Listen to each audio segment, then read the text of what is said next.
Bueno, este es el relato de cómo cambié de ser evolucionista a creacionista. Y es una historia muy difícil para mí de relatar y es siempre un pesar para mí relatarla. Así que si tartamudeo un poco aquí al comienzo, me tienen que disculpar. No me gusta desempolvar todo este pasado. Pero hay ocasiones en las cuales es importante hacer ver cómo Dios ha conducido en la vida de una persona. Así que tengo que empezar esta historia desde el comienzo, desde su comienzo. Y cuando ustedes escuchen estos comienzos, a lo mejor se van a dar cuenta de por qué ocurrió lo que ocurrió. Es una historia extraña. Algunos de ustedes pensarán que algunas partes son incomprensibles o a lo mejor parecen demasiado raras para ser verdad.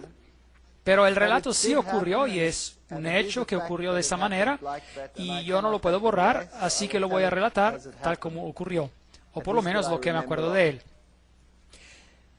Yo nací en una familia donde mi madre era una protestante luterana muy arraigada.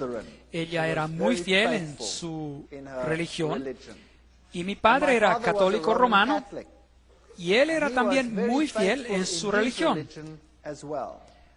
En esos días, y esto ocurrió antes del Concilio Vaticano II, y los protestantes, por no ser católicos, se los consideraba como perdidos según la doctrina católico-romana.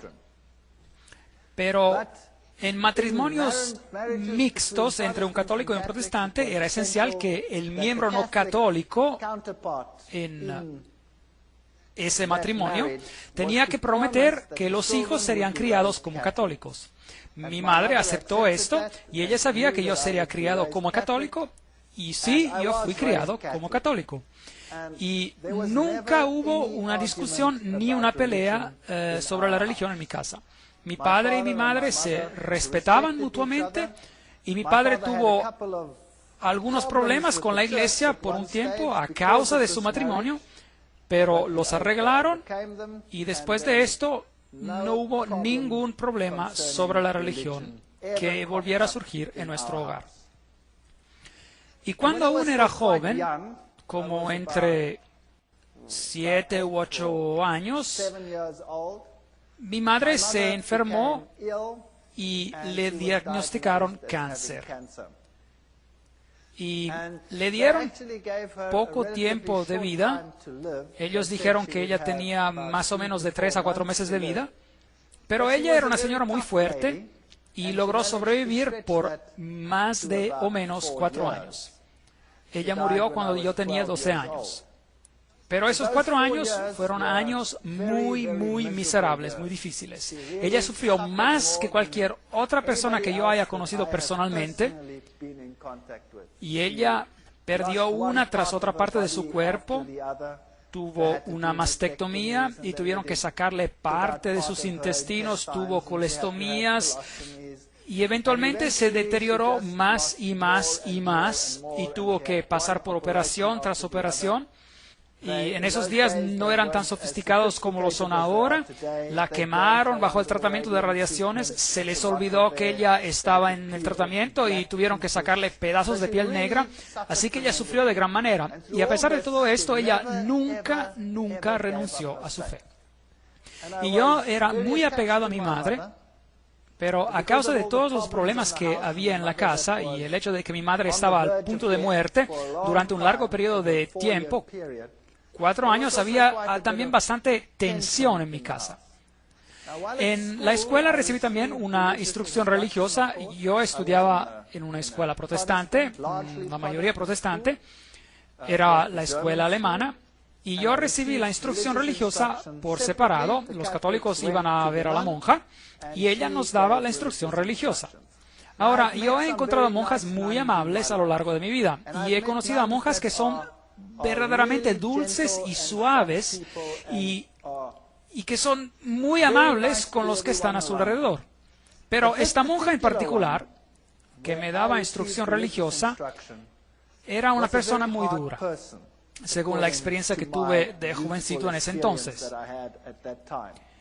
Y constantemente me decía que era algo muy triste que mi madre, que era protestante, no vería al reino de los cielos, pero se asaría en el infierno por siempre y para siempre.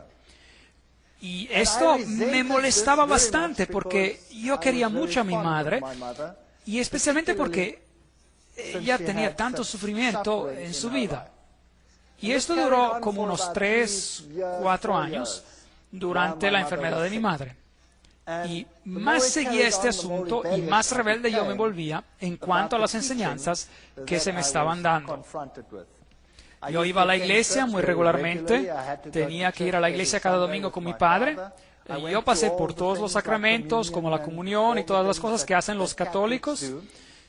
Y me volví tan resentido que al final solía ser bien descarado durante la clase de instrucción religiosa. Y me sacaron de la clase y se me dijo que tenía que sentarme afuera en el patio. Y por un par de años pasé por un infierno ardiente en esa escuela, porque el director de la escuela estaba de alguna manera relacionado con todo esto y cada vez que me veía me daba una paliza. Y yo lo tomaba bastante bien, puedo ser bastante arrogante, o mejor dicho, yo era bien arrogante, y a lo mejor ahora no lo soy tanto, pero si se me atraviesan de manera bien mala, o a lo mejor el hombre viejo en mí regresa, no sé, continuamente lucho en contra de esto.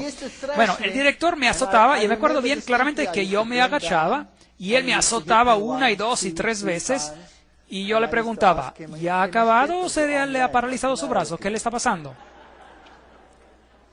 Y él se enojaba tanto que él empezaba a darme unos azototes bien fuertes, y cuando ya me había dado 6, yo le decía, dame uno más por favor, porque yo lo puedo llevar a la corte, porque no se les permitía azotar solo 6 veces. Eso era lo que le permitía, así que yo no era muy popular. Pero el momento vino cuando yo estaba sentado en la clase un día, en la clase de instrucción religiosa, y la monja me dijo otra vez que las personas que eran como nosotros, y en particular como mi madre, irían al infierno por siempre y para siempre. Y yo me enojé tanto que tomé el libro del catecismo y lo hice en pedazos y se lo arrojé a sus pies y le dije en un lenguaje no muy amable para un muchacho de esa edad, le dije lo que ella hiciera con su Dios. Y de ese día en adelante se me sacó de la clase de manera permanente y yo tenía que sentarme afuera en el patio, sea que lloviera o que el sol resplandeciera. Y mi vida en esa escuela fue una miseria total. Yo nunca les dije nada a mis padres, nadie nunca supo lo que me estaba ocurriendo. Había también otro maestro que me llamaba al frente de la clase, aún antes de que la clase empezara, y me decía, ¿puedes venir aquí al frente? Y yo iba al frente y él me golpeaba, ¡pam! ¡pam! Derecha e izquierda, y me sacaba de la clase. Así que se me estaba sacando de 2 clases regularmente y me convertí en un niño imposible. Solía sentarme arriba de los árboles cuando los maestros venían a buscarme y tenía estas piñas, estos piñones, y se los aventaba. Bueno, esos eran los tiempos. Bueno, de todos modos, llegó el momento cuando mi madre ya no pudo más, y yo tenía 12 años de edad y ella murió. Y de ese tiempo en adelante mi vida de hogar se desintegró por completo. Mi padre se casó con otra señora que era la típica madrastra, casi como una madrastra de los cuentos. No me quería a su alrededor para nada y posiblemente yo era un niño imposible, lo tengo que admitir. Así que me enviaron a hogares y ya no se permitió ir a la escuela. Tenía que dejar la escuela y aprender un oficio. Y es allí cuando me desperté y dije, no quiero hacer esto. Así que logré convencer a unos parientes y fui a otra escuela. Y pasé los años de escuela y salí bastante bien, no sobresaliente, pero tampoco muy mal. Y después fui al servicio militar y finalmente ingresé a la universidad. Pero desde la edad de 12 años en adelante yo ya no confiaba ni creía en Dios Para nada. En cuanto me concernía, si Dios existía, tenía que ser un dragón y yo no quería tener nada que ver con él. Y cuando ingresé a la universidad, allí estudié ciencias y estudié zoología y pensé que esto era lo mejor que había desde que había vida. Y allí descubrí todo sobre la teoría de la evolución y yo me encontraba en la universidad que era el bastión, la fortaleza de la evolución. La evolución se utilizaba para todo. Cada clase estaba basada sobre la evolución. Y es increíble porque esta universidad empezó como universidad religiosa y tiene un gran departamento de teología. Pero a pesar de eso, la Facultad de Ciencias era increíblemente secular y en cuanto a sus enseñanzas, muy basadas sobre la evolución.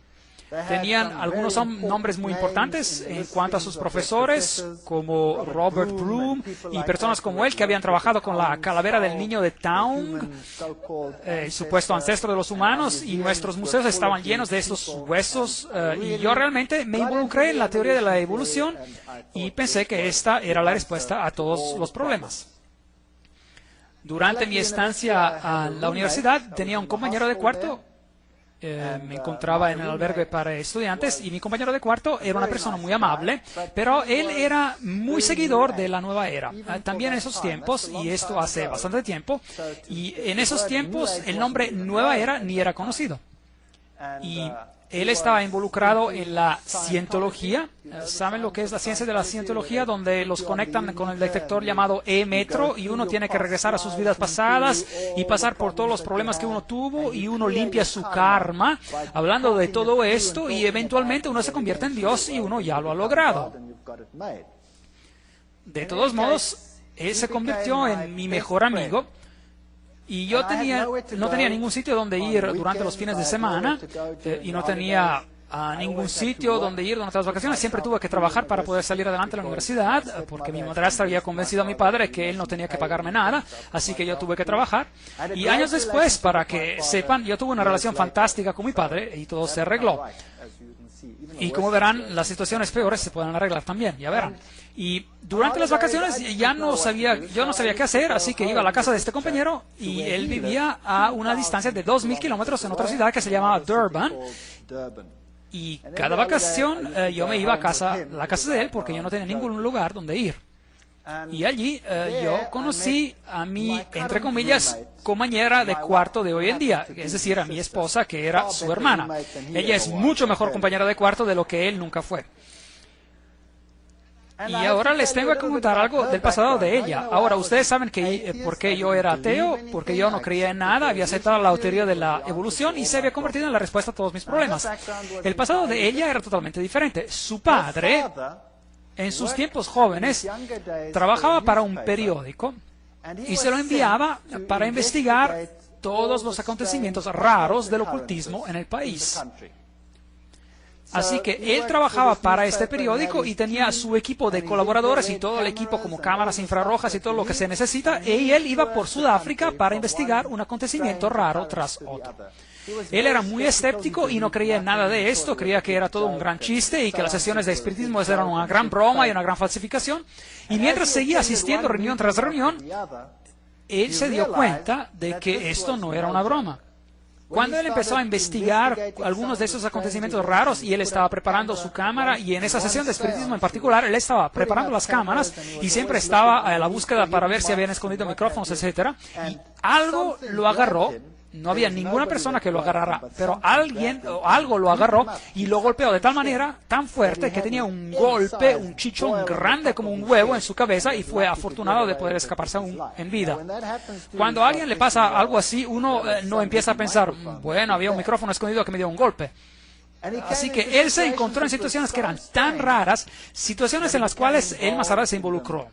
Situaciones como en la casa en la cual se había mandado a dormir al niño y los zapatos del niño regresaban caminando por el cuarto.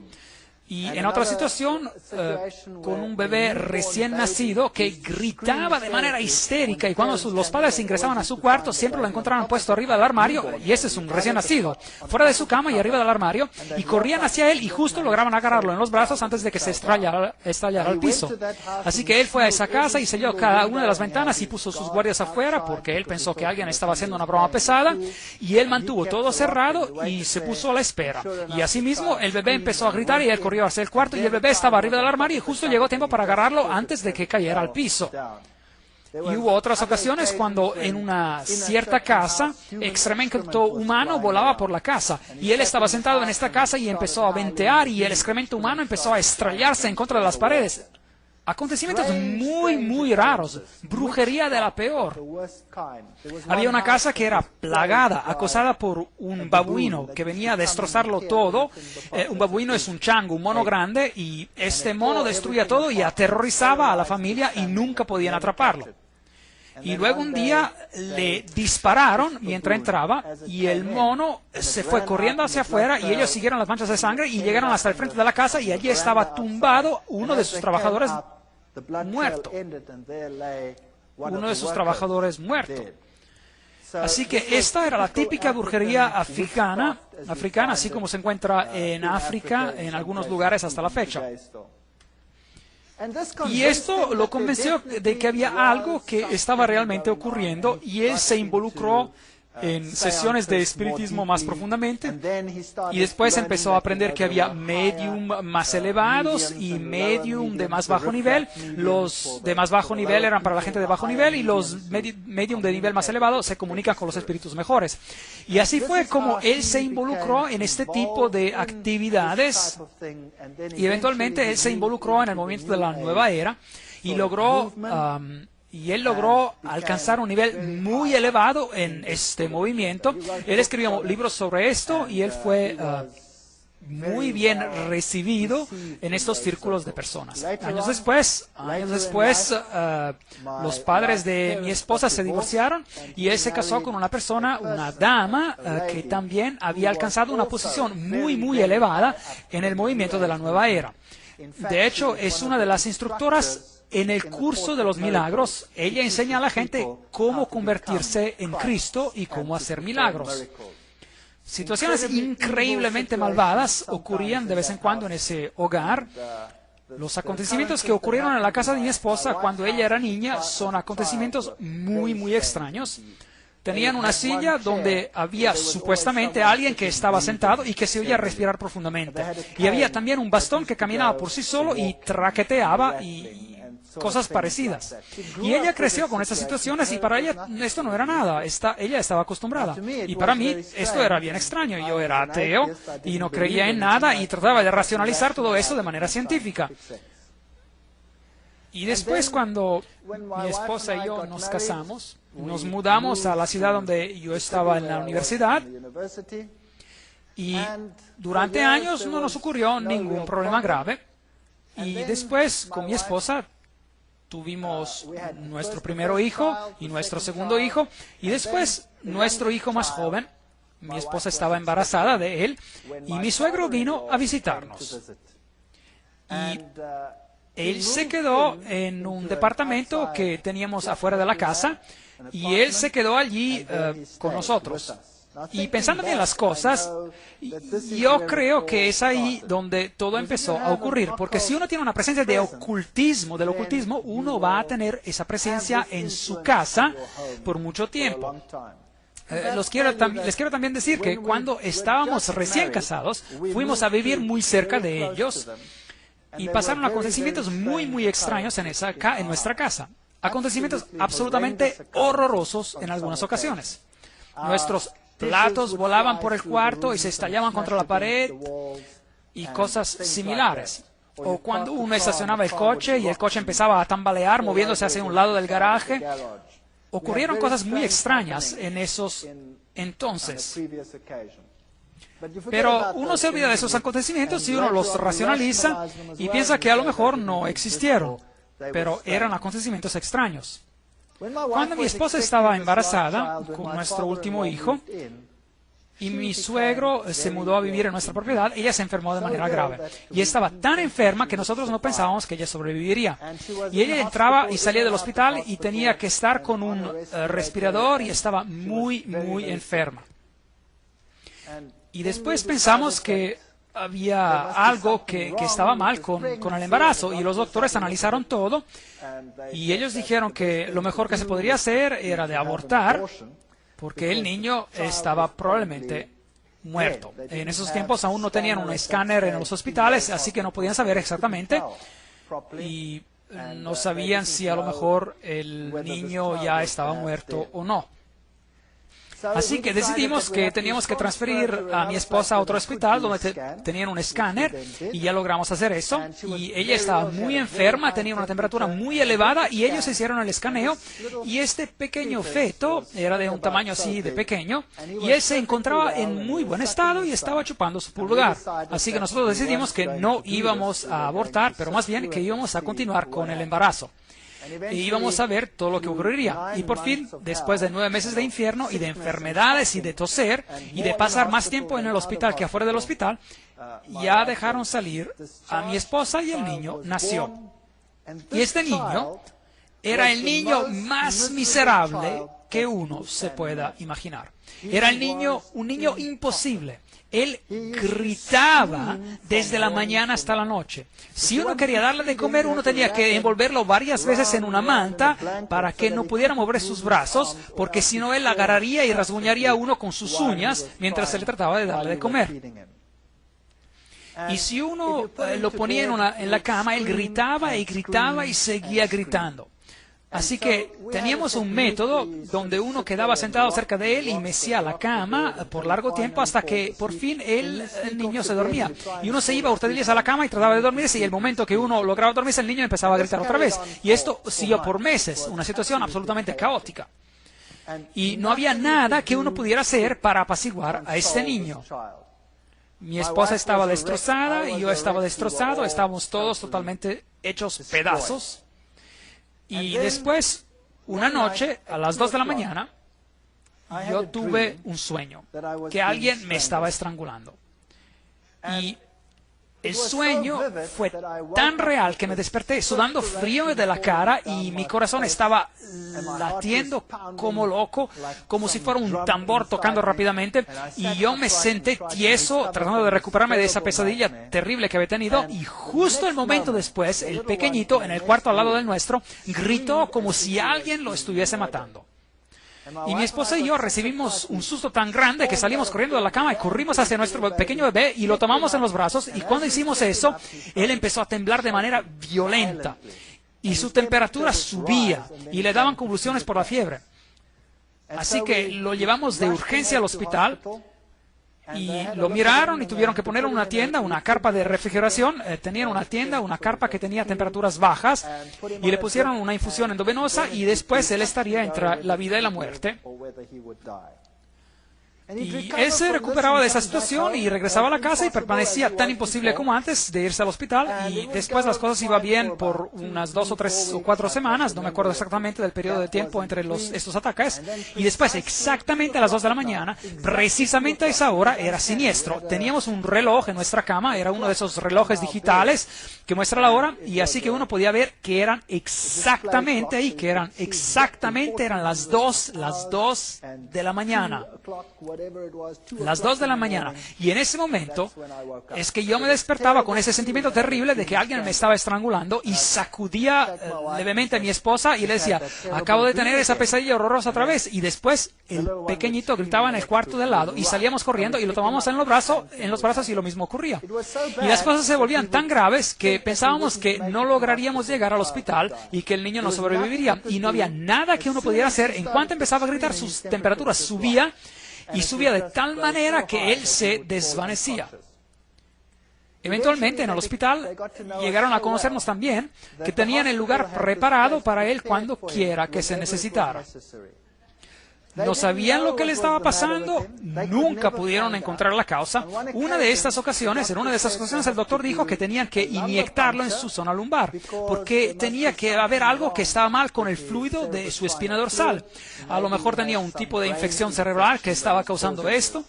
Y yo me acuerdo que lo estaba llevando al hospital y era solo un bebé. Y después él gritó de tal manera que mi esposa se puso histérica. Y cuando los doctores salieron a vernos, dijeron, esto es increíble. Había 4 adultos que tenían que inmovilizar a este bebé. Y él tenía menos de 1 año de edad. Y había 4 adultos que tenían que inmovilizarlo porque él les daba trabajo a los 4. Así que este pequeño bebé, no cabe duda, estaba bien poseído. Y uno lo puede racionalizar si esto ocurre una vez y si esto ocurre 2 veces, pero si esto sigue ocurriendo por semanas y por meses sin parecer terminar, que exactamente a las 2 de la madrugada uno tiene una experiencia en un cuarto y inmediatamente después hay un grito en el cuarto de al lado, pues la ley de la estadística nos dice que no importa cuán ateo uno sea y no importa cuán científico uno pueda que ser en cuanto a este asunto, los 2 acontecimientos tienen que estar conectados. Y yo estaba sentado en el hospital un día y mi esposa y yo nos turnamos para estar con el pequeñito y él se encontraba en una situación muy grave y esto ya había ocurrido innumerables veces y allí yo me encontraba en el hospital y estaba corrigiendo asignaturas y me acuerdo de esto como si fuera ayer. Estaba corrigiendo esas asignaturas y de repente en esta tienda, en esta carpa de refrigeración, el niño empezó a temblar y empezó a tener uno de estos ataques y arrebatos en su cama. Y corrí y llamé a la enfermera y lo tomé en mis brazos y él temblaba de tal manera que arrancó las infusiones que tenía en el cuerpo. Ahora, el niño había tenido tantas infusiones intravenosas que no podían ya encontrar venas para inyectarlo en sus brazos o en sus piernas, así que le tenían que poner las infusiones en su cabeza. Y el niño tembló de tal manera que las infusiones se arrancaron de su cabeza y ahora yo tenía el niño con este ataque y la infusión que se había arrancado de su cabeza y la vena que se había roto por completo y la sangre que se le corría por la cara. Y era un cuadro tan horrible que me enloquecí, no podía soportar semejante situación. Y por fin se calmó el bebé y lo regresaron a la carpa y le pusieron otra vez la infusión y él sobrevivió esa noche. Pero esa noche, sentado allí, yo me dije a mí mismo, ¿qué puedo hacer? No existe ayuda médica, no hay nada que nos pueda ayudar y los 2 accidentes tienen que estar conectados. ¿Y dónde iba yo a poder encontrar ayuda para resolver esta situación? Y como el dicho va, una vez católico, católico para siempre. Y mientras estaba sentado allí, esa noche, en ese hospital, reflexionando sobre estos asuntos, las imágenes de la Iglesia Católica y su poder sobre los demonios y la película El Exorcista que acababa de salir, y pensé, a lo mejor puedo regresar a mi antigua iglesia y pedirles que me ayuden. Así que tomé la decisión que haría esto porque no tenía otra salida y el día siguiente me fui a la Iglesia Católica y el sacerdote católico estaba sentado en un cuarto y me acuerdo bien también del detalle, tenía una copa ahí, una botella de brandy y no estaba muy sobrio. Y yo fui hacia él y le dije, yo soy católico romano, pero no asisto a la iglesia. Pero tengo un problema. Y él me preguntó y dijo, bueno, ¿cuál es su problema? Él era muy amable. Y yo le dije, bueno, usted sabe, yo soy un ateo y un científico y no quiero hablar de esto como si, bueno, como no estuviera a la altura. Bueno, tengo un problema en la casa. Y él me pregunta, bueno, ¿qué tipo de problema? Bueno, es un problema sobre acontecimientos extraños en mi casa. Y él dijo, oh, no. Yo no quiero tener nada que ver con eso. Y él me dijo, eso no es mi campo. Déjeme su nombre y su número de teléfono y lo vamos a contactar. Y así que le di mi nombre y número de teléfono y todo lo que le dije es que tenía acontecimientos extraños en mi casa, es todo. Y yo salí de allí y dije, bueno, eso fue una gran ayuda, muchas gracias. Y no había permanecido mucho tiempo en la casa cuando recibí una llamada de teléfono por parte de otro sacerdote. Y este sacerdote se escuchaba muy sofisticado. Y me preguntó si yo quería encontrarlo en un monasterio allí cerca. Así que fui al monasterio y allí vi a un hombre anciano. Y su aspecto se veía tan impresionante y me impactó de manera muy grande. Me dijo que me sentara Y después él empezó a relatarme a mí cuál era el problema en mi casa. Y yo me quedé a boca abierta. Si hubiese habido una mosca en el cuarto, hubiera entrado directamente en mi boca. Y él me dijo que había un problema en mi casa y que Satanás estaba tratando de matar a mi hijo y que nosotros estábamos siendo aterrorizados. Y yo le dije, bueno, sí, eso. ¿Y cómo sabes usted? Yo no le he relatado esto a ninguno. Y él me respondió, no se preocupe de cómo yo sé de esto. Y yo sé también que el problema de su casa es tan grave que tomará los niveles más elevados de acción para que nos libremos del problema. Y también vamos a tener que dar una misa en su casa. Y después me dijo, es ilegal para mí dar una misa en la casa. Para dar una misa en una casa privada, yo necesito el permiso del obispo para hacerlo. Y ya lo he recibido. Aquí está. Y allí estaba el permiso firmado del obispo para dar una misa en mi casa. Él sabía de antemano lo que iba a acontecer, él sabía de antemano que necesitaba la autorización y todo ya estaba arreglado antes de que yo ni siquiera le dijese de qué se trataba el problema. Ahora, esto me dejó totalmente impresionado. Pues yo le dije, muy bien, usted puede venir a mi casa y puede hacer todo lo que necesita hacer. Pero yo tengo un problema, porque yo soy un ateo y yo no he asistido a la iglesia. Y ahora usted va a dar una misa y va a hacer todas esas cosas en mi casa y usted sabe, yo me he portado mal durante todos esos años. Y él dijo, bueno, pero de seguro usted no va a permanecer ateo ya. Y le pregunté, ¿y qué hay de mi esposa? Ella ni es católica. Ella pertenece a la iglesia reformada holandesa. Y él dijo, no hay problema. Así que él vino y habló con mi esposa y mi esposa se quedó tan impresionada como yo. Ella se quedó muy impresionada y él me dijo, llévenme por la casa. Y lo llevamos por la casa y cuando llegamos al cuarto del pequeño, de repente empezó este hombre a caerse. Y ya no podía permanecerse de pie, este hombre anciano, y yo me quedé detrás de él y estaba tratando de sostenerlo, así como lo hacen en la plataforma de esos ministerios religiosos cuando alguien se va a caer y no saben de qué lado la persona va a caer. Bueno, ocurrió lo mismo con él. Él estaba ahí temblando y sudando y siendo verdaderamente sacudido. Y eventualmente la cosa se calmó y lo llevamos a los otros cuartos y después ingresamos a nuestro cuarto y otra vez empezó a caer, pero no de manera tan grave como en el cuarto del pequeñito. Y después me dijo, el cuarto del pequeñito es el lugar peor de su casa. Ahora tenemos que exorcizar su casa entera. Tráigame algo de agua. Le trajimos algo de agua. Y después él sacó una sal especial, que dijo que era una sal muy especial, una sal bendita para exorcizar. Y él hizo la señal de la cruz con la sal en el agua. Y después me dijo que él tenía un anillo particular, que tenía las reliquias de un santo en particular, y que era potente en cuanto a exorcizar. Y él, ese sacerdote, había sido un exorcista para la Iglesia Católica Romana en muchas naciones. Él era de Irlanda. Y después agarró este tazón de agua bendita que había preparado y pasó por cada ventana y puerta de la casa y tomó de esta agua y dibujó una cruz en cada ventana. Y claro, cuando el agua evapora, queda como quiera un marco muy ligero de una cruz en la ventana.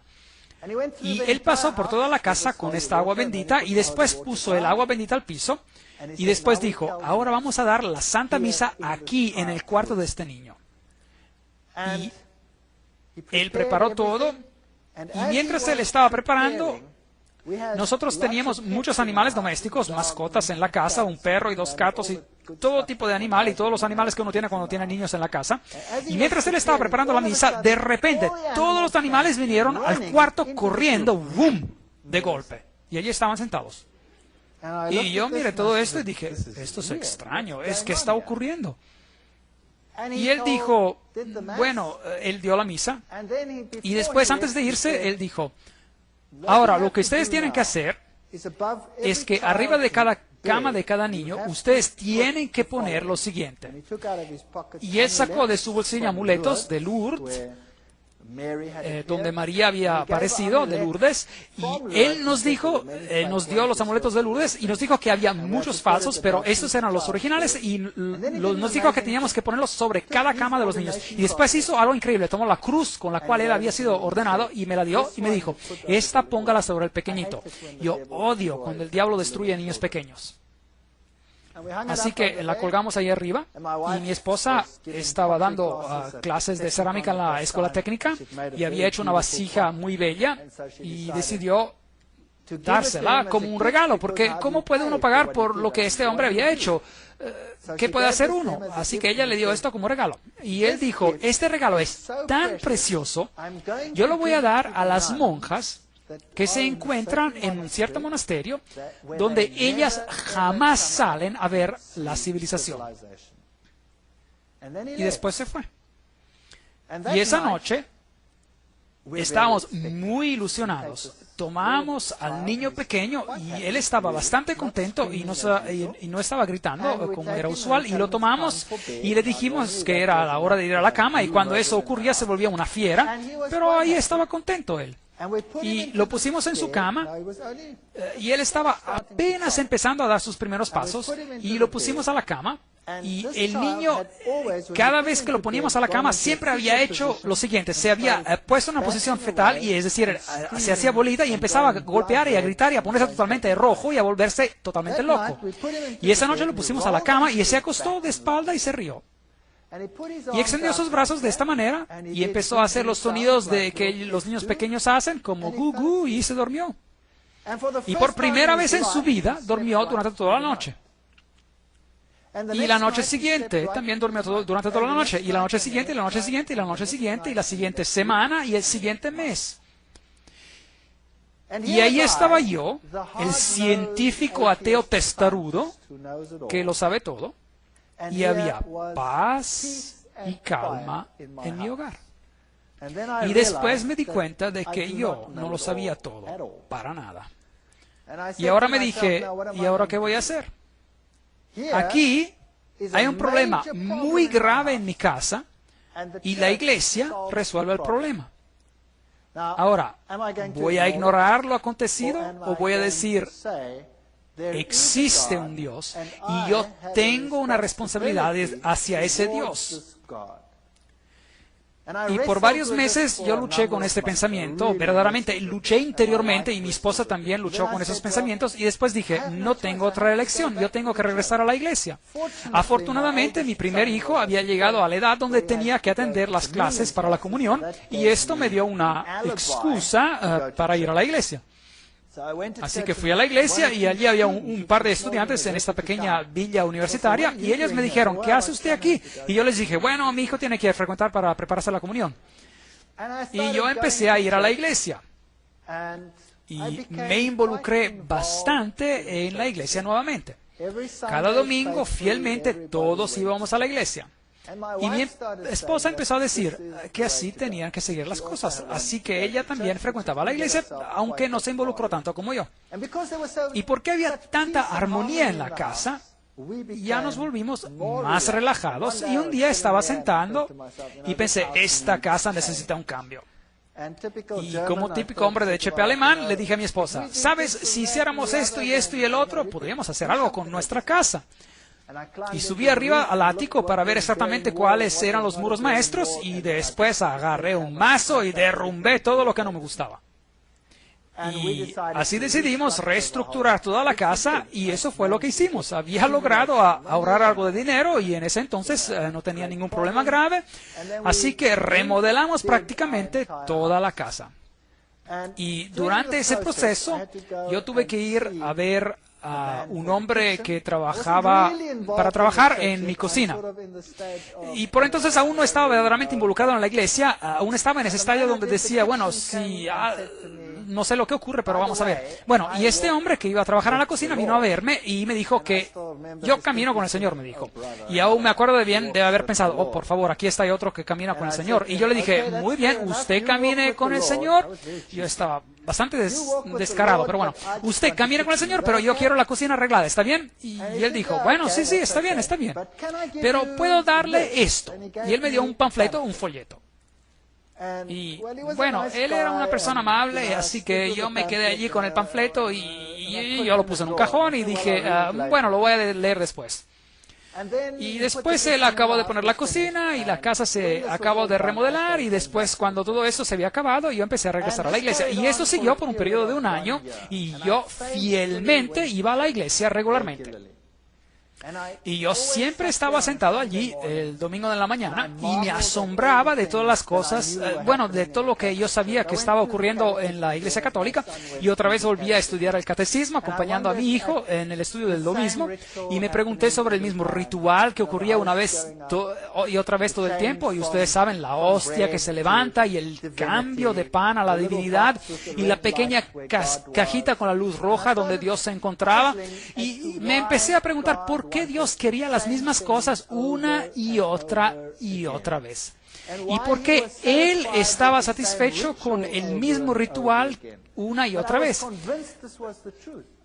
Pero yo estaba convencido que esta era la verdad. Yo estaba convencido que el catolicismo era el representante de Dios aquí en esta tierra, porque había resuelto el problema en mi hogar. Pero yo quería conocer a ese Dios. Y yo quería saber lo que significa tener una relación con ese Dios.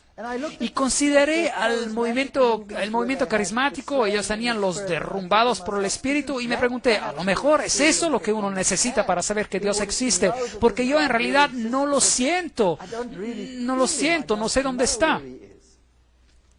Pero por otro lado, yo siempre había sido muy escéptico hacia todo esto, y siempre hablaba de estas personas que necesitaban su muleta de la religión.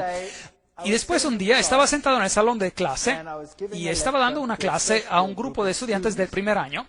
Y de hecho ya había hablado con el sacerdote sobre la evolución, y la Iglesia Católica había dicho, claro que existe la evolución, no hay ningún problema con eso. Así que yo no tenía ningún problema con eso tampoco, así que podía seguir con mi creencia en la evolución y al mismo tiempo creer en Dios. Este era un arreglo muy bueno. Y estaba dando clase a estos estudiantes de primer año, y estaba dando una clase fuertemente basada sobre la teoría de la evolución. Y una joven se levantó en una clase de estudiantes de primer año, y eso toma valor, en frente de 350 estudiantes, y una joven dama se levanta en mi clase y me dice, disculpe. Yo le digo, sí, ¿cuál es el asunto? Disculpe, lo que usted está diciendo está en contra de mis creencias. Lo que usted está diciendo es una mentira. Yo creo que Dios creó los cielos y la tierra. Él es el creador del universo. Bueno, yo casi exploté. Yo la destruí con palabras, me burlé de ella y la acabé. Ella se sentó y empezó a llorar allí en mi clase, y yo me dije a mí mismo, muy bien, trabajo bien hecho. Y después acabó la clase y todos los estudiantes se quedaron muy impresionados con toda mi elocuencia y todo lo que había demostrado en el pizarrón, y cómo yo había comprobado cuán ridícula era la idea de que esta joven había expresado. Y después regresé a mi oficina, y ustedes se acuerdan de que hubo una pregunta antes sobre la conciencia, ¿se acuerdan? Bueno, esta voz pequeña no me dejaba en paz, la conciencia, y seguía diciéndome qué hombre mezquino y malo yo era, y cómo podía yo en frente de todos atacar y humillar de tal manera a esta joven. Y yo me sentía muy mal por lo que había hecho, y mi conciencia no me daba reposo. Y no sabía qué hacer con esos sentimientos, así que como típico católico me dije, bueno, ahora en la ida a la casa para almorzar, nunca vivimos lejos de la universidad, así que siempre iba a la casa para almorzar. Bueno, yo voy a pasar a la iglesia por la iglesia católica, y me voy a sentar allí un rato, y espero que así ese sentimiento se vaya. Así que me fui con mi coche e ingresé a la iglesia y me senté allí, y estaba cerrada la iglesia. Bueno, la puerta estaba abierta y se podía ingresar a un par de bancos, pero el altar estaba completamente cerrado porque ladrones habían estado robando. Y yo me senté allí y hablé con Dios y miré hacia la pequeña luz roja, que significa que la hostia estaba allí, y eso significaba que la presencia de Dios estaba allí también. Y me sorprendió de que Él estuviera encerrado, entre comillas, en esa cajita pequeña. Y después me quedé sentado por un largo rato y estaba torturado en mi mente, estaba pasando por una tortura mental, y me dije a mí mismo, Dios tiene que estar aquí porque Él ha hecho cosas tan maravillosas en mi vida. Mi familia es totalmente diferente. Mi esposa había aceptado de ser convertida. Yo había llamado al sacerdote católico para que viniera a nuestra casa para que ella se convirtiera en católica, pero por alguna razón él nunca logró pasar por la casa. Siempre tenía cosas que hacer, pero como quiera, él había quedado de pasar a la casa. Y yo estaba sentado en la iglesia y estaba luchando con Dios y le dije que yo tenía todos esos sentimientos y no sabía dónde él se encontraba. Y nunca lo había verdaderamente encontrado. Y yo sabía que en otras iglesias había todos esos acontecimientos interesantes que estaban ocurriendo. Y aquí ocurría siempre lo mismo, cada domingo. ¿Y dónde estás, Dios?, decía. Y yo me quedé sentado allí en la banca y le dije a Dios: bien, si tú verdaderamente existes, ahora me tienes que hacer ver, porque yo verdaderamente no te puedo encontrar. Y con ese sentimiento me fui a la casa, sintiéndome un poco mejor. Y algo típico de mi persona, llegué a la casa rápido y empecé a rebuscar en un cajón, estaba buscando algo y de repente, mientras estaba buscando en el cajón, mi mano agarró ese panfleto, ese folleto. Ese ocurrió un año después de que ese hombre que caminaba con el Señor me había dado ese panfleto. Y yo tomé el panfleto y empecé a leerlo. Estaba escrito en alemán y tenía 3 columnas. Tenía la ley de Dios en una columna y tenía la ley según la Iglesia Católica y tenía la ley según la Iglesia Luterana. Y luego explicaba cómo los mandamientos habían sido cambiados por la Iglesia y tenía también los textos bíblicos de cómo habían sido cambiados. Y yo pensé en mí mismo: ahora, ¿qué tipo de basura es esto? Esto es una basura total. Y le hablé a mi esposa y le dije: esposa, bueno, no le dije así, la llamé por su nombre y yo le pregunté: ¿tenemos una Biblia en la casa?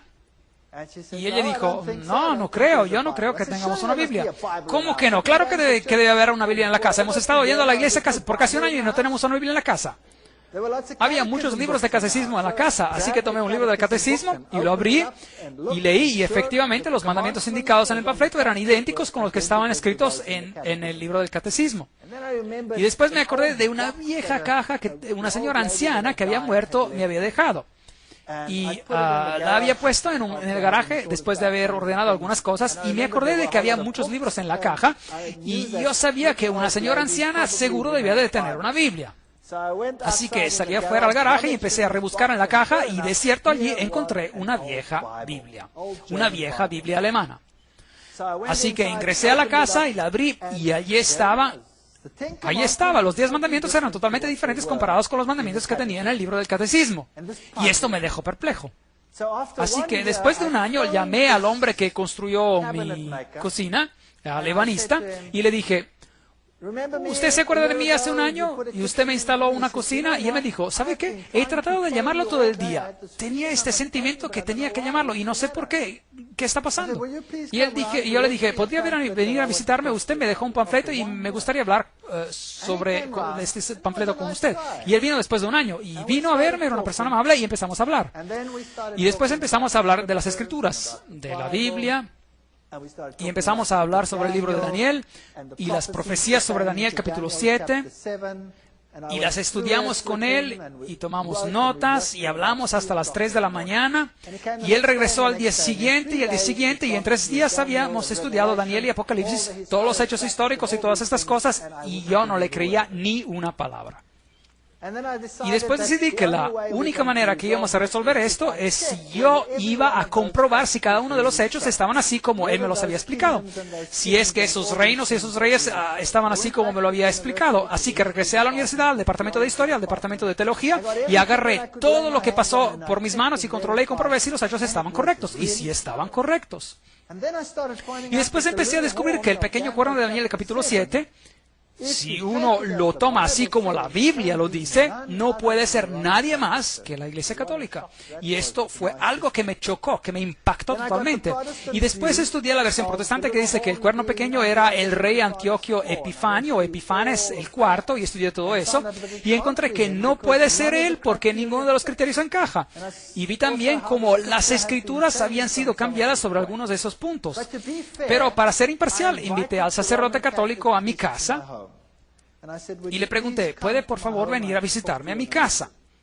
le tengo que hablar sobre un asunto. Y él vino, y mi esposa estaba presente, yo estaba allí, y tomé la Biblia, y tomé los capítulos en Daniel, y se los mostré en detalle, y le mostré los cambios de los mandamientos y todas estas cosas. Y después me dijo, yo no te puedo hablar de este asunto porque yo no estoy metido, no estoy enfocado en la palabra en la Biblia para nada. Y yo me quedé a boca abierta. Frente a mí se encontraba un sacerdote y él no estaba metido, no estaba enfocado en la palabra. Y él dijo, tenemos algunos especialistas que están metidos, están enfocados a la palabra. Pero para mí no tiene ningún sentido lo que usted dijo. Y se fue. Y después llamé a pastores de otras iglesias y debatimos, a veces hasta las horas tardías de la noche, sobre lo que el pequeño cuerno era. Y cada vez que regresaban a mencionar a Antioquio Epifanio, yo les decía, pero no puede ser porque él se levanta después de Roma, el cuerno pequeño. No puede haber sido un rey durante los tiempos griegos. Y eventualmente ellos también se iban y decían que no puede ser de otra manera. Así que yo estaba delante de este terrible dilema. Y lo peor de todo fue en que empezamos a hablar sobre el sábado. Este otro hombre, el de la cocina y yo. Y estudiamos todo sobre el tema del sábado. Y yo le dije, pero esto es ridículo.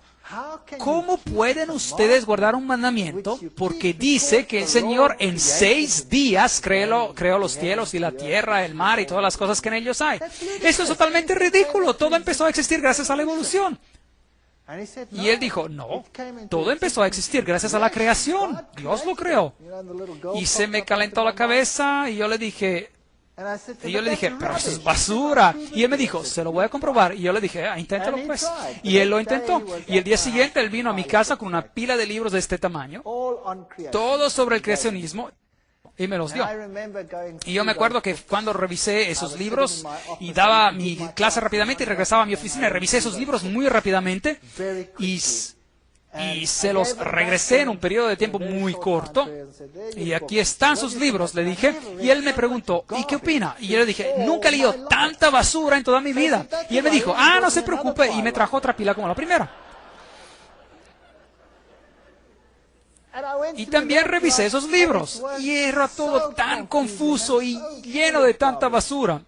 Y le regresé los libros. Estos libros no son para nada científicos, no puedo aceptar esto. Así que debatimos sobre si Dios era el creador o si no era el creador y yo lo maté con la ciencia. Tenía todo el vocabulario científico a mi disposición, era un catedrático, un evolucionista y yo sabía qué decirle a gente como él. Yo había sido entrenado para esto y sabía cómo aniquilar a gente que se oponía al científico en alguno de estos campos. Y él se frustró de tal manera conmigo y un día él se frustró tanto que me dijo, ¿sabe qué? ¿Qué? Y yo no tengo un problema con la evolución o la creación. Usted tiene un problema. Y usted resuélvalo.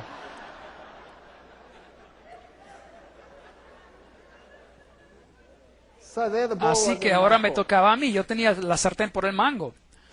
Al mismo tiempo, los acontecimientos extraños habían empezado a ocurrir otra vez en mi casa. El pequeñito otra vez tenía esos momentos miserables cada vez que era la hora de acostarlo.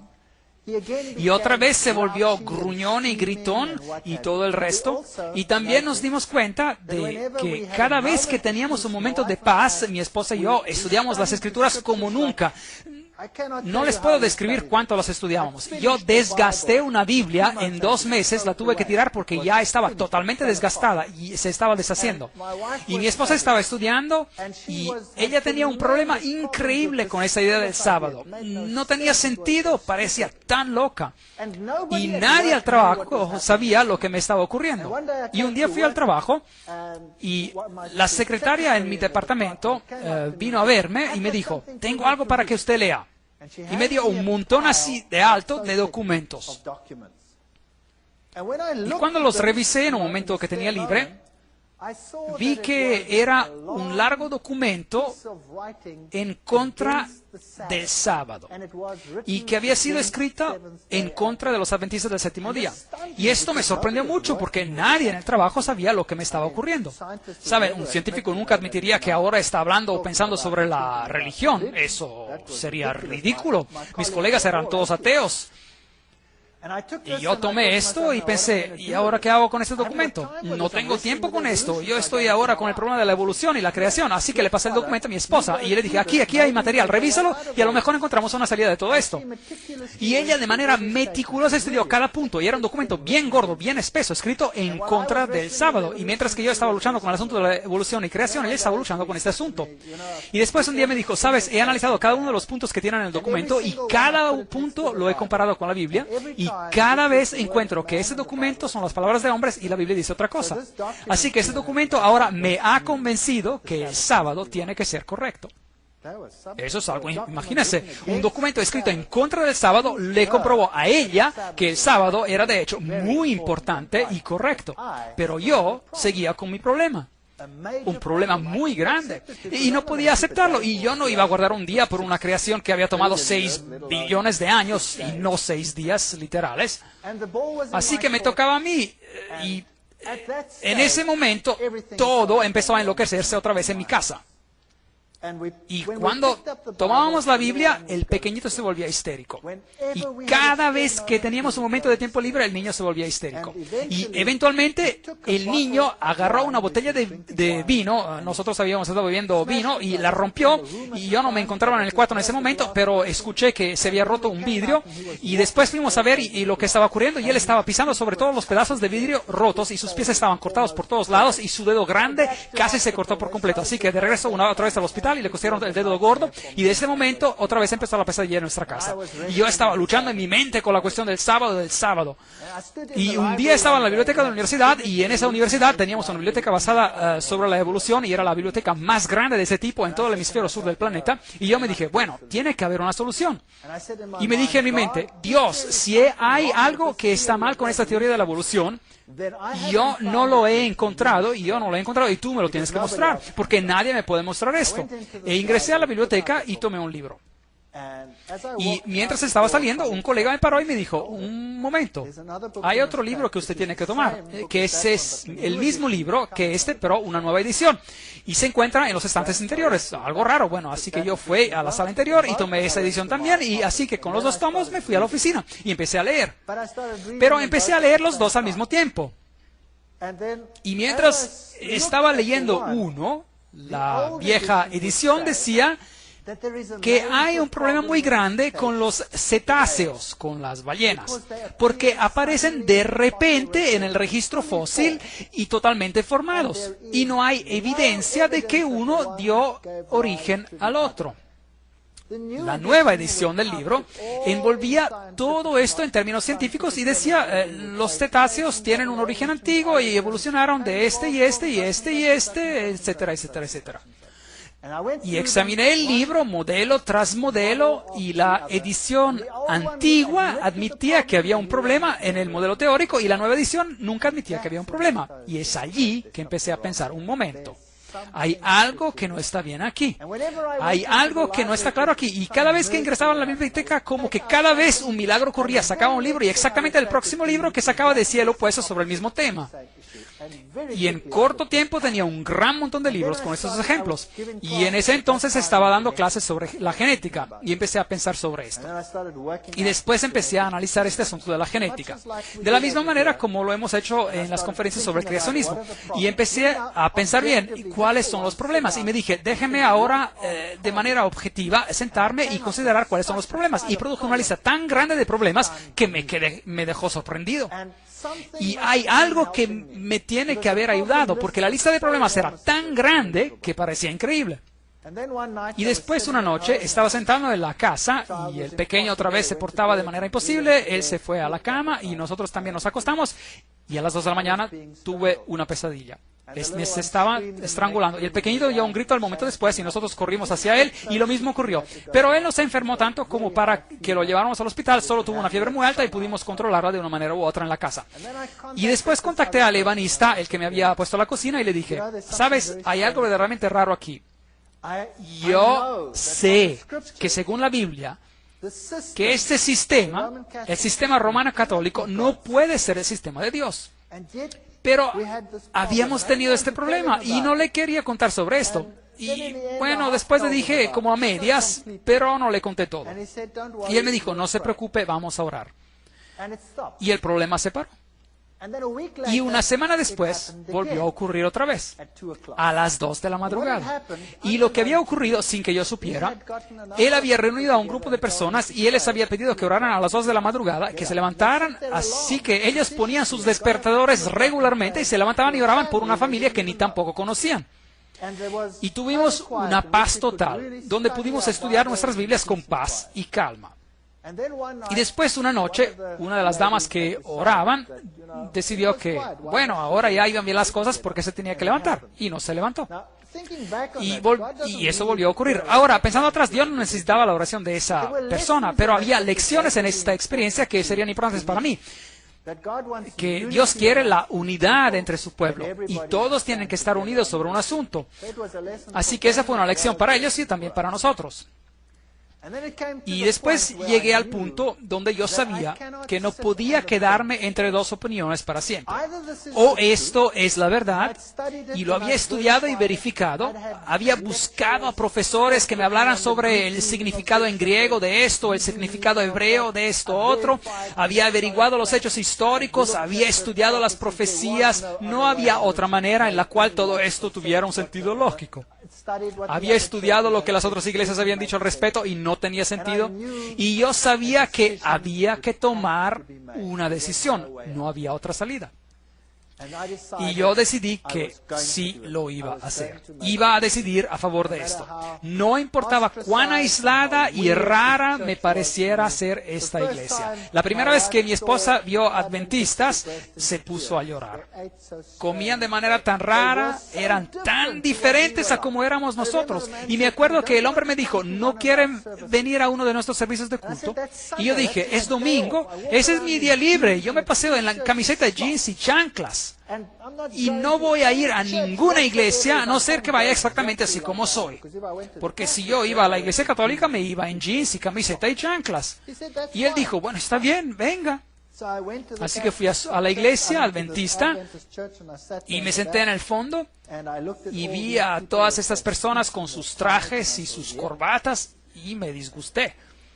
Y todos me miraron, pero se portaban de manera amable conmigo. Y cosas extrañas como esa. Y no me gustaba el cuadro. No me gustaba cómo se veían tan diferentes a comparación con todos los otros. Mis amigos eran tan rudos y hacían bromas pesadas y todo tipo de cosas. Y estas personas eran tan diferentes. Mi esposa se puso a llorar cuando los vio. Y dijo, no quiero ese estilo de vida. Yo quiero mi antiguo estilo de vida. Nosotros solíamos sentarnos al borde de la piscina a beber cerveza y contar chistes. E invitábamos amigos y teníamos fiestas y cosas parecidas y ellos eran tan diferentes. Es como la diferencia entre el día y la noche. Y uno cree que nunca va a poder ser feliz allí. Y ella lloró y lloró y lloró, pero sabía que de todos modos tendría que regresar.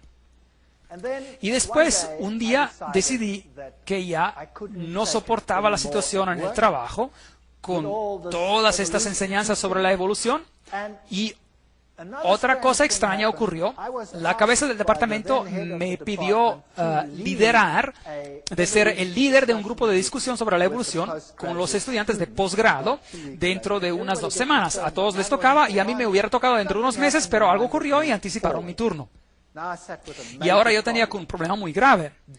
¿Voy a ingresar a ese grupo de discusión con mi boca llena de estar pretendiendo de ser lo que yo no soy? ¿O tomo mi posición en cuanto a lo que ahora creo? Y tenía un gran temor. Es increíble.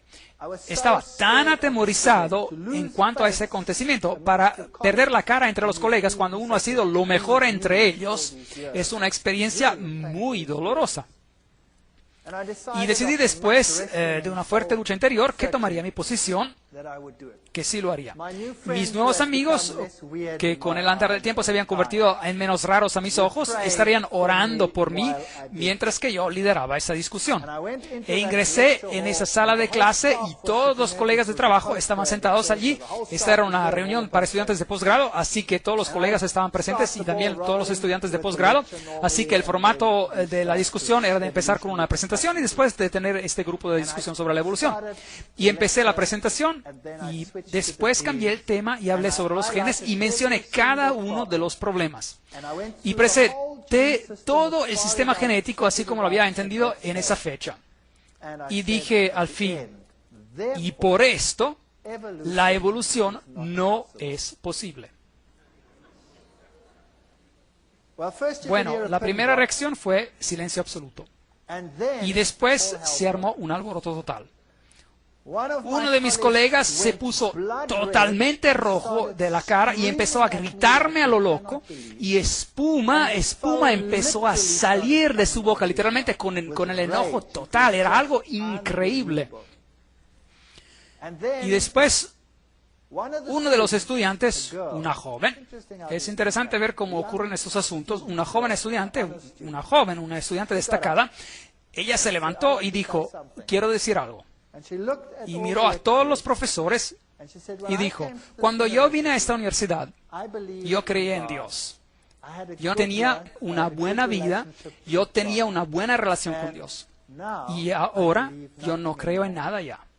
He perdido mi fe, mi vida se está desboronando y ustedes me han privado, me han quitado mi fe. Y ahora el Dr. Feit está dando esta presentación y me ha mostrado ahora que ustedes me han estado engañando. ¿Se pueden imaginar qué ocurrió en ese departamento? Ese fue el fin. Mi vida ya no valía ni un céntavo en cuanto a mi credibilidad científica. Había dejado de ser. Cuando caminaba por la vía, mis colegas se daban la vuelta y caminaban por el otro lado. Y en ese momento decidí que sería imposible para mí de seguir. Y después tuvimos una reunión especial donde se decidió que la base de toda enseñanza tiene que ser la evolución. Y claro, yo no podía estar de acuerdo. Así que decidí dar mi carta de despido. Así que me despedí. Y la cabeza del departamento me dijo, bueno, usted no puede hacer eso de esta manera. Yo tenía muchos estudiantes y era bien popular entre los estudiantes. Y la mayoría de los estudiantes de posgrado estaban bajo mi supervisión. Y después el rector de la universidad me llamó para que lo viera. Y el rector dijo que tenía que ir a verlo. Y bueno, pensé yo, ahora tengo que ir a ver al rector. ¿Y qué voy a hacer? Nunca he tenido algo bueno como que vestir. Nunca había tenido un traje en mi vida, así que me compré un traje para ir a ver al rector. ¿Lo pueden creer? Y cuando me puse ese traje tonto para ir a ver al rector, algo me impactó tremendamente, como si me hubiera dado un relámpago. Es algo personal, y me dije, mira qué estás haciendo, tonto. Te pones un traje para ir a hablar con un hombre, pero cuando vas a visitar a Dios, te pones unos jeans y una camiseta. Bueno, eso es algo muy personal y a mí no me interesa si alguien va a la iglesia con sus jeans y su camiseta. Eso está bien, pero eso es algo para mí a nivel personal. Y esto me estorbaba. Y después fui a la oficina del rector y me senté enfrente del rector y empezamos a hablar. Y él habló conmigo por 1 hora. Y era muy difícil para la universidad deshacerse de mí, porque yo tenía todos estos estudiantes a cargo. Y empezamos a hablar y por fin él dijo, ¿sabes? ¿Qué pasa si decides de no armar problemas? Pues te podríamos dar algo mejor. Eso sería de promoverte a nivel de profesor. Y yo era bastante joven y hubiera sido el profesor más joven de la universidad. Y yo lo miré y le dije, el precio es demasiado alto. Y yo me voy a ir como quiera. Y después él dijo, bueno, esto es muy interesante. Y de hecho, ¿quién cree usted que tiene la verdad? Y allí estaba, sentado en silencio. ¿Voy yo a admitir que yo creo que una pequeña secta que todos detestan tiene la verdad? Y digo esto a un hombre que tiene esta posición tan elevada en esta universidad y también en el gobierno en general. Y empecé a divagar y bueno, usted sabe, Cristo, las iglesias, bueno, sea lo que sea, ni me acuerdo de lo que le dije. Y él me dijo, no, eso no es lo que yo quiero saber. Yo quiero saber de usted, ¿quién dice usted que tiene la verdad? Bueno, hice lo mismo que la vez anterior. Y él me paró y dijo, no, yo no quiero saber de eso. Yo quiero saber de usted, ¿quién cree usted que tiene la verdad? Y empecé otra vez con lo mismo y dentro de mi cabeza escuché ese gallo cantar. 3 veces pensé,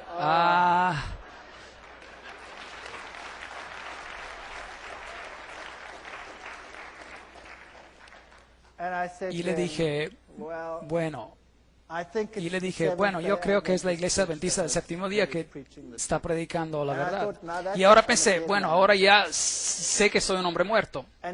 Y él no dijo nada, ni una palabra. Y él dijo, bueno, muchas gracias. Le doy mis congratulaciones sobre sus decisiones y espero que todo vaya bien con usted. Y eso es todo lo que dijo. Y me despedí de la universidad y puse mi casa en venta y la primerísima persona que vino a verla ingresó y dijo, increíble, qué casa increíble, y la compró.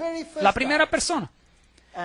Y ahora tenía ese dinero y sabía que mi credibilidad científica se había acabado. La carrera universitaria era algo que había renunciado a causa de mi fe. Y Dios se ocuparía de mí de ahora en adelante. Y todo iba a salir requete bien. Ahora voy a recibir este dinero y vamos a hacer algo grande con él. Vamos a empezar una pequeña hacienda en algún lugar y vamos a hacer que la gente venga y vamos a dar testimonio y vamos a hacer grandes cosas con ese dinero. Y reuní a algunas personas y empezamos este proyecto y plantamos trigo y el trigo creció a lo loco. Y creció tan alto que los campesinos de todo el distrito vinieron y dijeron, ustedes que trabajaron en la universidad, ustedes saben algo de especial. Y yo dije, no, estamos haciendo exactamente lo mismo que hacen ustedes, pero me dije a mí mismo, es porque nosotros estamos caminando con Dios, es por esto que nuestro trigo ha crecido mucho más que el de ustedes. Y si ustedes hicieran lo mismo, también el trigo de ustedes crecería de la misma manera. ¿Ves? Una vez cristiano, todo les va a ir de manera fantástica.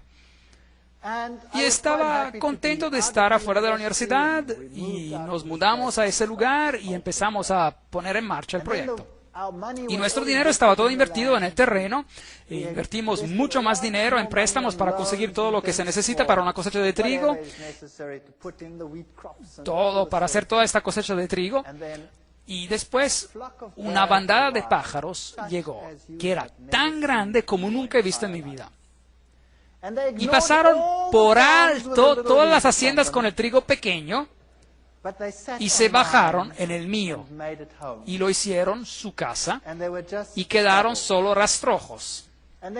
Y después de eso, un acontecimiento tras otro, todo fue mal. Hubo sanciones contra Sudáfrica en ese entonces, la economía fue totalmente destruida, las tasas de interés que habían quedado al 3-4% subieron repentinamente hasta el 28, el 30 y en algunos casos hasta el 36%.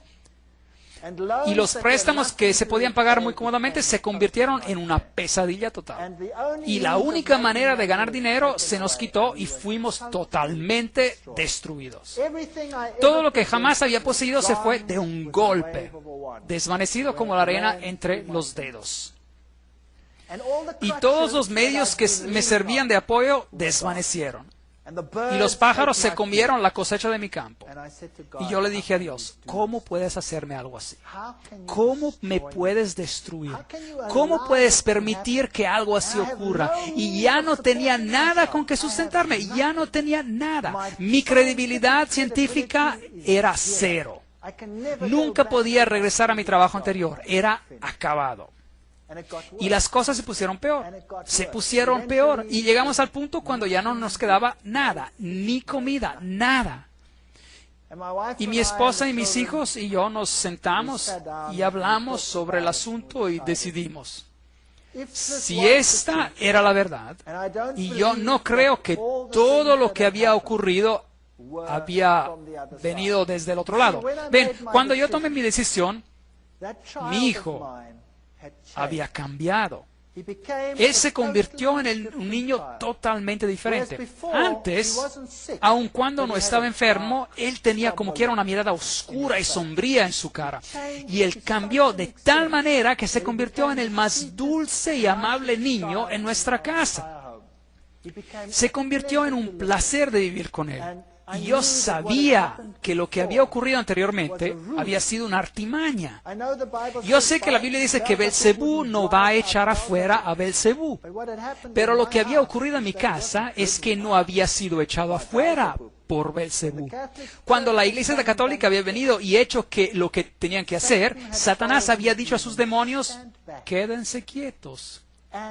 Y cuando ustedes se queden quietos y permitan al niño que se relaje, ellos serán atrapados el doble de lo que lo estaban antes. Y eso ocurrió también. Pero después de que tomamos nuestra decisión, este niño fue sanado totalmente. Él es el niño más espiritual de todos mis hijos. Y él es tan diferente que yo sabía que esto tenía que ser de Dios. Era algo totalmente diferente. Otra cosa interesante que ocurrió fue ese mismo sacerdote católico, después de todo ese tiempo, más de un año había pasado, totalmente de sorpresa, mientras estaba luchando con esa decisión, me llamó por teléfono.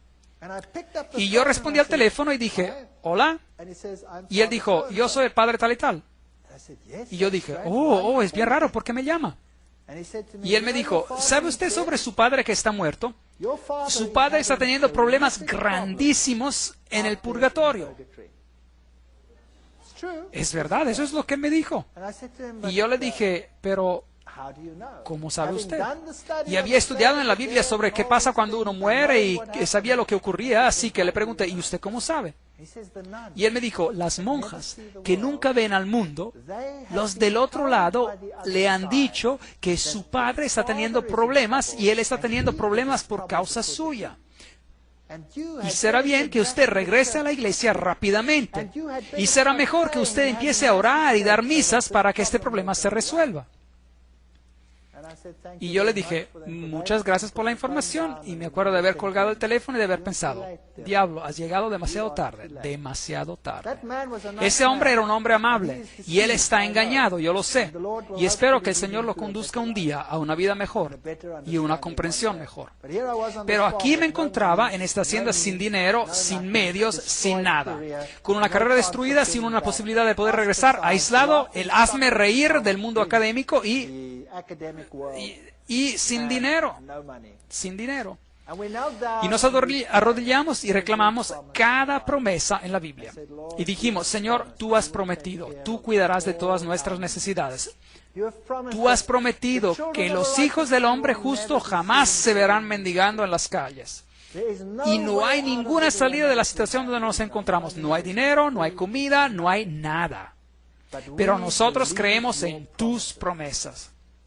Y escribimos una carta y pusimos por escrito todas las promesas y dijimos, tú no puedes mentir. Y es por eso que esas promesas tienen que ser por nosotros. Y si nuestra vida es destruida y nuestra hacienda es destruida, pues así sea, tiene que haber algo más que tú tienes planeado para nosotros. Y después fuimos a la cama. Y el día después, a las 8 de la mañana, el teléfono sonó. Y un profesor de otra universidad me llamó.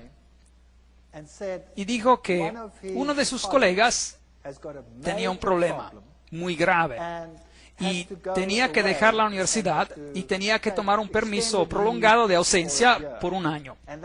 Y necesitaban que alguien lo reemplazara de inmediato y el campo que se necesitaba enseñar era exactamente el mismo en el cual yo estaba.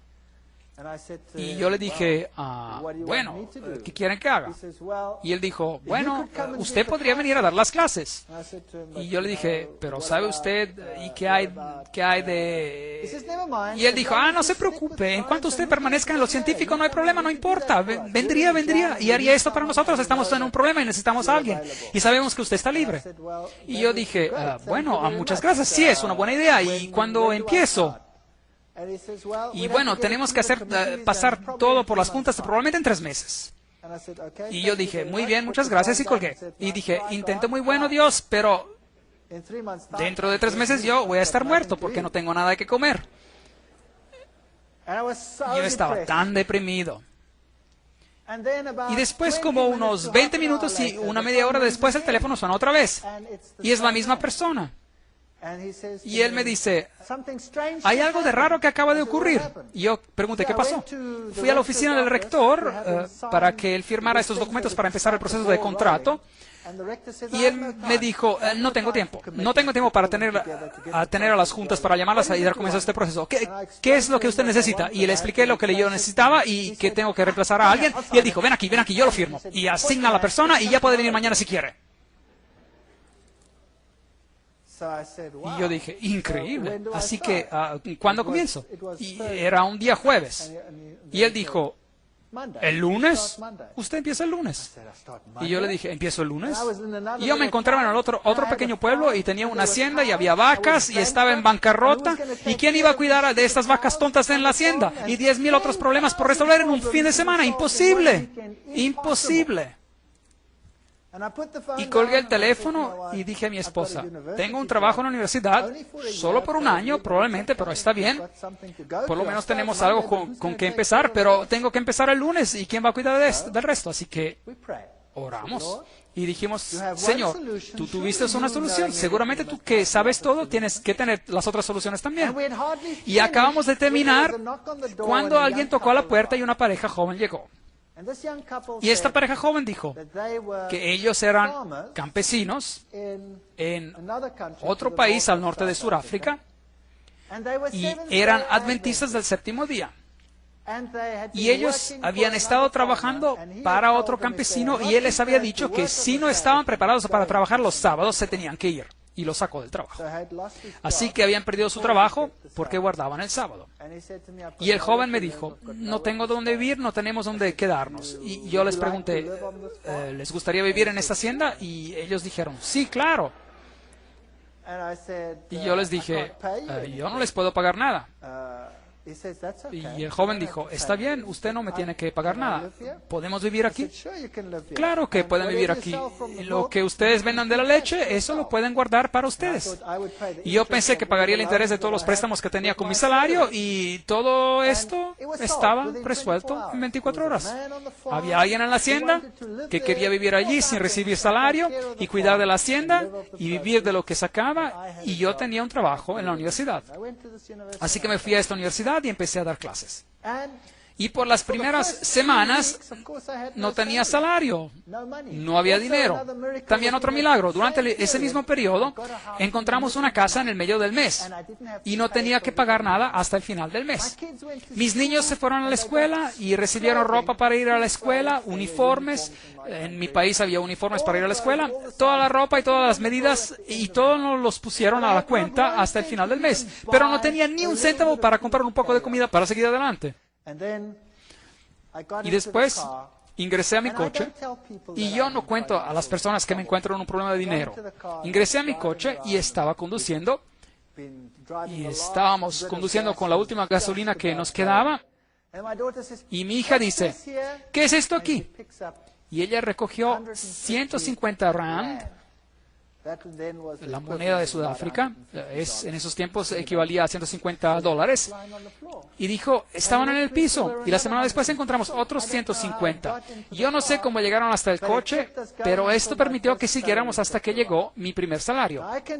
Y les puedo decir que esta es la verdad.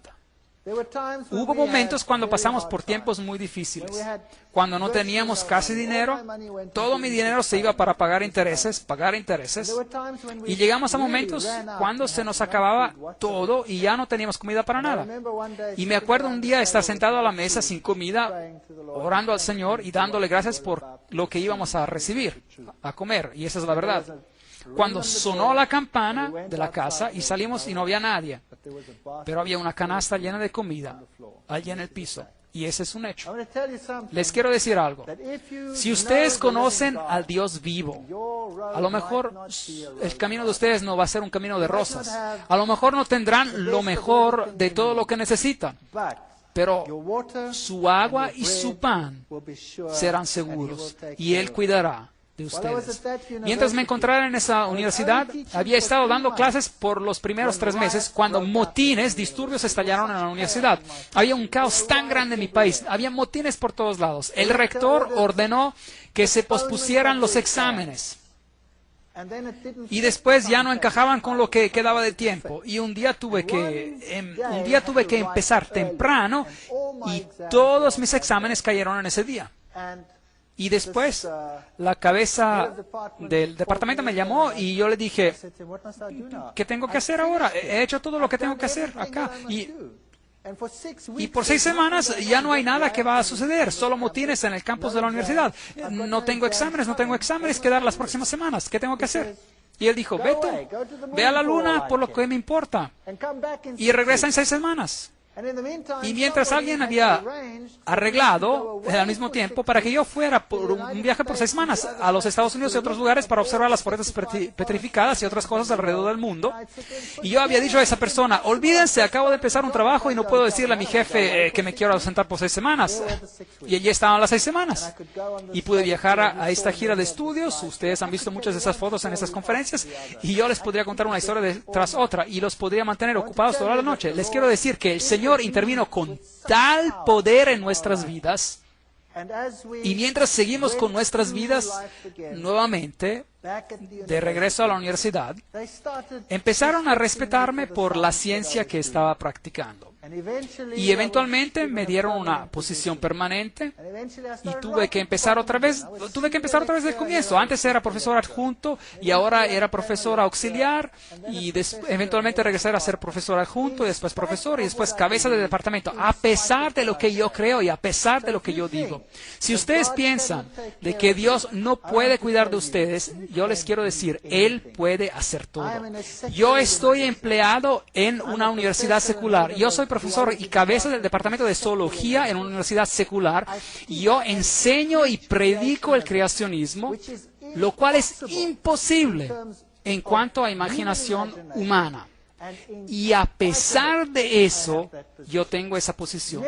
Nunca tengan miedo de tomar posición por el Señor y por su verdad. Si usted es honesto, el Señor se va a ocupar de todas sus necesidades. Yo no sé si esto va a ser para siempre. Tarde o temprano alguien va a cerrar la posibilidad, pero no me importa. El Señor va a tener algo más. Y Él está ofreciendo lo mismo para cada uno de ustedes. Tomen un paso por lo que es correcto. Hagan lo que es correcto. Y el Señor va a cumplir cada una de sus promesas. Muchas gracias.